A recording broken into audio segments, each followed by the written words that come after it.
আসসালামু আলাইকুম ভিউয়ার্স, সবাই কেমন আছেন? নতুন আরেকটি ভিডিও নিয়ে আপনাদের সাথে হাজির হলাম। আজকের ভিডিওটা আমার এই গাছটার নাম হলো কামিনী। কামিনী গাছটাকে আমি অনেক লম্বা একটা গাছ, এটাকে আমি বনসাই করার জন্য চেষ্টা করতেছি। তো বনসাই কিন্তু আপনি এক ধাপে করতে পারবেন না। এই লম্বা গাছটাকে আপনি একবারে বাঁকা করা সম্ভব না। আমি কিন্তু 3টা বাঁকা দিছি লম্বা গাছটা, দেখেন। এই লম্বা গাছটার আপনি একবারে বাঁকা করলে কিন্তু ভেঙে যাওয়ার সম্ভাবনা থাকে। তাই 2 মাস 3 মাস পর পর এটা হালকা হালকা হালকা হালকা ওয়্যার দা বেঁধে বাঁকা করছি। এখন দেখেন সম্পূর্ণ বাঁকা হয়ে গেছে। আপনি যদি একবারে বাঁকা করতে চান তাহলে কিন্তু গাছটা নিশ্চিত ভেঙে যাবে। এই জন্য আপনি একবারে পারবেন না। বনসাই করতে হলে প্রতি বছরে বা প্রতি 2 বছর পর পর আপনার গাছের যত্ন নিতে হবে, যে আপনি কীভাবে করবেন, কী শেপ দিবেন সেভাবে করতে হবে। তাহলে আপনার বনসাই পরিপূর্ণ বনসাই হবে। আপনি হুট করে একটা লম্বা গাছের বাঁকা করবেন, দেখেন আস্তে করে ভেঙে যাবে, তাহলে কিন্তু হবে না। এই গাছটাকে আমি অনেক লম্বা একটা গাছ, এটাকে আমি বাঁকা করছি ধীরে ধীরে ধীরে ধীরে। 3 মাস 2 মাস পর পর দেখেন কীভাবে কত লম্বা ছিল গাছটা।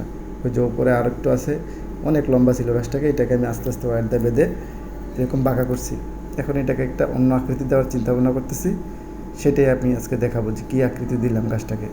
দেখেন কত লম্বা গাছটা, অনেক লম্বা গাছ, আবার উপর তুললে অনেক লম্বা। এটাকে আপনি হুট করে বাঁকা করলে দেখবেন যে ভেঙে গেছে গাছ। যে কোনো গাছেরই হুট করে বাঁকা করা যাবে না, সব গাছ ফ্লেক্সিবল এক না।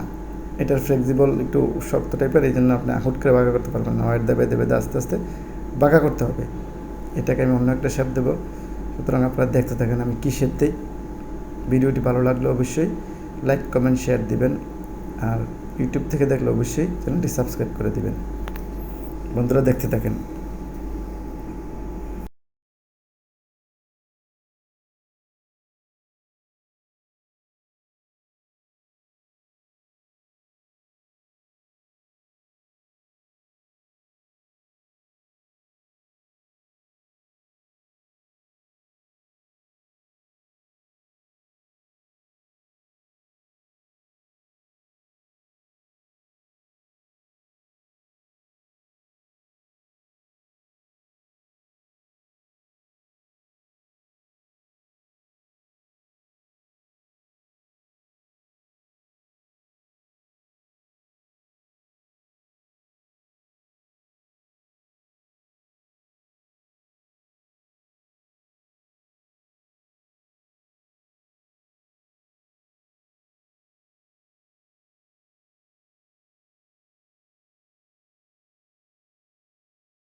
বন্ধুরা ভিডিওটি ভালো লাগলে অবশ্যই লাইক কমেন্ট শেয়ার দিবেন, আর ইউটিউব চ্যানেল থেকে দেখলে অবশ্যই সাবস্ক্রাইব করে দিবেন। ধন্যবাদ।